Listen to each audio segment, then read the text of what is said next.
Ер нь би Азта Монгол хипхопыг топ гэж боддоо шүү дээ. Яав надад хүмүүс санал нийлгүй байж болно л да. Гэхдээ би бол өөрөө Монгол рэпер байна тийм үстэй. Би бол ямар ч рэпертэй нүүр тулаад ярилцахад бол би өөрөө амар шаал гэж хэлнэ. Бараг тэр рэперүүдийн зам байлгүй те. Гэхдээ Монгол рэп бол яг үнэхээр өөрийн онцлогтой тэгээд амар сонирн барьцгүйтэй маш олон стайлтай. Тэгээд маш дээр үеэс аюу сайн хөгжсөн гэж боддоо шүү. Одоо орчин үеийн артистууд рэперуудыг сонслоо.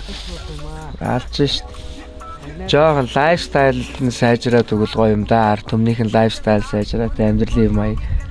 Тэгээд би жишээлбэл англиар дуулсан ч энэ бол монгол хипхоп байх болно гэж бодлоо. Яг бол би монгол хүн чинь. Монгол хипхопоос амар онцлогтой л да. Би бас монгол хипхопыг өөрийн яг хэмнэлтэй, өөрийн стайлтай, өөрийн гэсэн монгол гэдэг identityтэй тийм хипхоп гэж боддог. Ice Top гэж бас баг өөрийн жанр шахуу зүгээр домог болсон амтлаг байж шүү дээ.